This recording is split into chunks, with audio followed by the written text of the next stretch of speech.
ہے، ہم اسی کی حمد و ثنا بیان کرتے ہیں اور اسی سے مدد طلب کرتے ہیں۔ سینشین پر تشریف فرما سینئر قائد الحاج سید طاہر صاحب، اسماعیل بھائی صاحب، الطاف لطیف خان صاحب، میاں بھائی صاحب، مجاہد صدیقی صاحب، بزرگوں، دوستوں، نوجوان ساتھیوں، پسے پردہ سننے والی عزت ماں بہنوں، السلام علیکم ورحمۃ اللہ وبرکاتہ۔ جیسا کہ آپ جانتے ہیں، آج کا یہ جلسہ مجلس بچاؤ تحریک کی جانب سے ملی بیداری کے عنوان سے اس کا انعقاد عمل میں لایا گیا۔ ملی بیداری کی بنیاد ڈالنے والی شخصیت کا نام غازی ملت الحاج محمد امان اللہ خان صاحب تھا، جنہوں نے جیسے کہ میرے پیشرو مقرر طاہر صاحب نے فرمایا بابری مسجد کا تذکرہ کیا، تو میں آپ کو اس کا چھوٹا سا مختصر سا بیان کرتے ہوئے اپنی تقریر کو آگے لے جاؤں گا۔ آج 4 ٹی وی پر آپ جانے کے بعد بھی ممکن ہو چلے گا، بابری مسجد کے تعلق سے 4 ٹی وی نہیں، 4 ٹی وی پر بتایا جا رہا ہے کہ نرسمہ راؤ بابری مسجد کی شہادت میں انہیں ذمہ دار تھا۔ تو ہم یہ پوچھنا چاہتے ہیں، جب تک نرسمہ راؤ اقتدار پر تھا، یہ مجلس کی قیادت نے کبھی بھی بند کا اعلان نہیں کیا، بلکہ جس وقت بابری مسجد شہید کر دی گئی تھی، اس وقت صلاح الدین اویسی صاحب دلی سے فون کر رہے تھے کہ بابری مسجد کا بند نہیں منانا، میں نے نرسمہ راؤ سے بات کر لیا۔ یہ الفاظ سارے ملت کے تھے جو امان اللہ خان صاحب کو فون کر رہے تھے، لیکن امان اللہ خان صاحب کی فطرت یہ تھی کہ جب شہر کے اندر حالات مقدر ہو جاتے تو غازی ملت گھر میں نہیں رہتے، روڈ پہ گلیوں میں سڑکوں پر پھرتے، کہیں ایسا نہ ہو کہ مظلوم مسلمانوں پر پولیس کی لاٹھیاں برسے، کہیں پر ان پہ فائرنگ نہ ہو جائے۔ اسی خدشے کو محسوس کرتے ہوئے غازی ملت روڈوں پر پھرتے، تو جب غازی ملت ٹیلی فون پر میسر نہیں تھے تو مسکتی صاحب کو فون کیا گیا، سالار ملت نے مسکتی صاحب کو فون کیا، وہ ابھی بحیات ہے، جا کر پوچھ لیجیے گا، اگر یہ بات غلط ہوگی تو میرا سر رہے گا اور آج کی جوتی رہے گی، میں قبول کروں گا۔ مسکتی صاحب سے یہ کہا گیا کہ امان اللہ خان کو فون کر رہا ہوں، وہ نہیں مل رہا ہے، جاؤ سڑکوں پر امان اللہ خان ہوں گے، ان سے کہہ دینا میں نے نرسمہ راؤ سے بات کر لیا، بند منانے کی ضرورت نہیں ہے۔ کیا بات ہوئی اللہ عالم۔ اب وہ سب چلے گئے، امان اللہ خان بھی چلے گئے، انہوں بھی چلے گئے، حساب کتاب سب کا ہونا ہے، کون حق پر ہے کون نہیں ہے، اس کا حساب چالو ہو گیا۔ روایت میں آیا ہے کہ دنیا کا 1 منٹ خبر میں 1 صدی کے برابر ہوتا ہے، تو یہ حساب کتنا ہوا ہوگا ہم کو نہیں پتا۔ تو ایسے حالات میں انہوں نے آج ان کو بابری مسجد کا ایشو یاد آ گیا، 4 ٹی وی کے ذریعے سے آپ بتلاتے جا رہے ہیں۔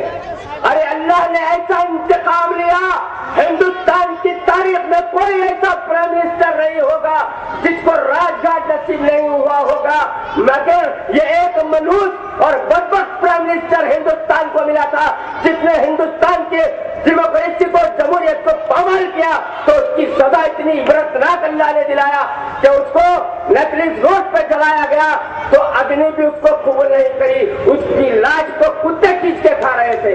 یہ میں نہیں کر رہا ہوں، یہ میڈیا والوں نے بتایا۔ جب حکومت کو معلوم ہوا کہ نرسمہ راؤ کی لاش کو کتے کھا رہے ہیں، تو جب وہاں پر پولیس کا ٹکٹ بٹھایا گیا، یہ عبرت تھی، تو ایسی عبرت لوگوں کے ساتھ بھی ہوئی ہوگی۔ اس لیے کہ میں جو لوگ اس اسٹیج سے ان کے تعلق سے کہہ رہے تھے، چونکہ وہ دنیا سے چلے گئے، میں تذکرہ نہیں کروں گا۔ مولانا سلیمان سکندر صاحب تھے، اس میں مولانا عاقل صاحب بھی تھے، ان کی تو بڑی بڑی تعویلیں میں نے کی۔ ایک عالم کبھی کذب کاذب نہیں ہوتا، جھوٹ سے کام نہیں لیتا، اگر عالم کبھی جھوٹ بول دیتا ہے تو وہ عالم نہیں ہوتا۔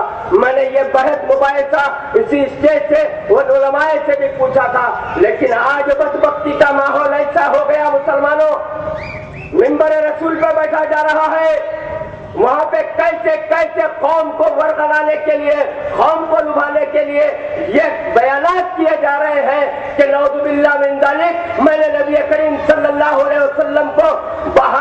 बशरियत में हम कलाम हुआ। कितनी बदबख्ती है मुसलमानों, मिल्लत इस्लामिया के बड़े बड़े सरबराह मुफ्तियान हुक्काम मक्का मस्जिद में मौजूद थे, उनकी जुबान नहीं खुली, इसलिए कि ये मादी दुनिया है, कहीं इनकी माल मता पे गुंडागर्दी न कर दी जाए। इनका रौडीज़म का इतना बड़ा खौफ है कि आलिम की जुबान खोलने से गुरेज करता है। हमको ऐसे माहौल को महसूस करना पड़ेगा मुसलमानों। आपके सामने एक मर्द अहम शख्सियत थी जिसका नाम गाज़ी मिल्लत था। जब नबी करीम सल्लल्लाहु अलैहि वसल्लम की शान में गुस्ताखी हुई तो सारी दुनिया में एहतजाज हुआ, लेकिन वो अखबारात के जरिए से हुआ था, प्रिंट मीडिया के जरिए से हुआ था। जब वो सरजमीन दखल में आया, फलकनुमा की सैर का ऐलान किया, तो गाज़ी मिल्लत के पास मौलाना नसीरुद्दीन आते हैं और कहते हैं कि खान साहब, अमेरिका का सफीर आ रहा है, अपने एहतजाज करना चाहिए। तो खान साहब ने पूछा कैसे करेंगे, तो इन्होंने फरमाया कि आपके कारकुनों को ले जाएंगे, काले झंडियां बताएंगे और नारे लगाएंगे। तो गाज़ी मिल्लत ने कहा ये तन के गोरे मन के काले हैं, यहाँ पे ऐसे ही इस्तेमाल होता हुआ करते हैं, तस्वुर करके चले जाएंगे। आप आइए, फरतुल्लाह खान साहब तशरीफ ला चुके हैं, यहाँ के उम्मीदवार मुमकिन हुए 2 दिन में ऐलान हो जाएगा। मैं नारों की शक्ल में इनका इस्तेमाल करता हूँ, नारे तकबीर, नारे तकबीर, नारे तकबीर। तो बहरहाल मुसलमानों, अब वक्त का अहम तकाज़ा है। आज ये मिल्लत ने उस अमेरिकी सफीर के ताल्लुक से मौलाना नसीरुद्दीन ने कहा, तो मौलाना नसीरुद्दीन साहब से कहा कि वो अमेरिकी सफीर मक्का फलकनुमा की सैर करना पसंद करता है। कल आप आ जाइए, एहतजाज किसे कहते हैं मैं बतलाऊंगा। जब मैं एहतजाज करूं तो अवसान खता हो जाना, पेशाब निकल जाना। ये अल्फाज गाज़ी मिल्लत के थे। जब अमेरिकी सफीर आता है फलकनुमा के पास, गाज़ी मिल्लत 62 साल की उम्र थी, 2 मरतबा हार्ट अटैक आया था, लेकिन शरीयत से नबी करीम सल्लल्लाहु अलैहि वसल्लम की मोहब्बत से सरशार थे। इन्होंने इन सारी चीजों को बाला ताक रखते हुए कब्रिस्तान में दबक कर बैठ गए थे। जैसे ही अमेरिकी सफीर की गाड़ी आई, उसकी गाड़ी के सामने छलांग लगा दी गई और उसकी गाड़ी पर मार कर रोका गया। उस पर हमलावर होते हैं। उसके बाद गाज़ी मिल्लत पर मुकदमा दायर हुआ। तो मेरे मरहूम कायद के क्या अल्फाज थे, सुनो मुसलमानों। गाज़ी मिल्लत ने वो अमेरिकी सफीर से कहा कि अगर माजरत खारी नहीं की जाएगी आलम इस्लाम से, तो सरजमीन दखल में एक भी अमेरिकी को चलने नहीं दूंगा। सरजमीन दखल से उसामा बिन लादेन की जुबान कर रहा हूं, मेरा नाम गाज़ी मिल्लत अमानुल्लाह खान है।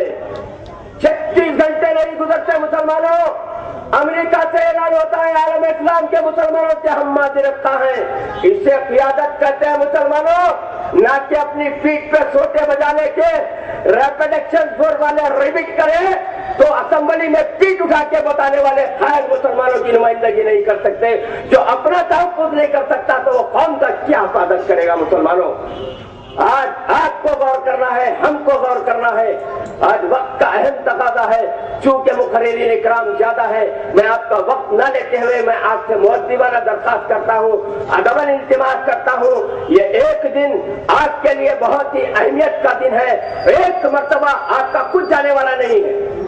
एक मर्तबा मौका देकर देखिए, अगर ये नुमाइंदा आपके दरमियान में कामयाबी से काम नहीं करेगा तो इंशाअल्लाह ताला सबसे पहले मैं इनको लेकर आऊंगा। हमने वादा किया था बाहियत मुकर्रिर, इस चौराहे पर इनके गिरेबान को धज्जिया करूंगा अगर ये आपके अमली तौर पर आपका काम नहीं करेंगे। बस यही इस्तेमाल करूंगा। एक दिन एक मौका देकर देख लीजिएगा। मेरा यकीन है कि इंशाअल्लाह ताहयात इस नौजवान को आप नहीं छोड़ेंगे। ताहयात ये नौजवान का मुकाबला करने वाली कोई ताकत नहीं रहेगी। या जिंदा तो बदला खुदा।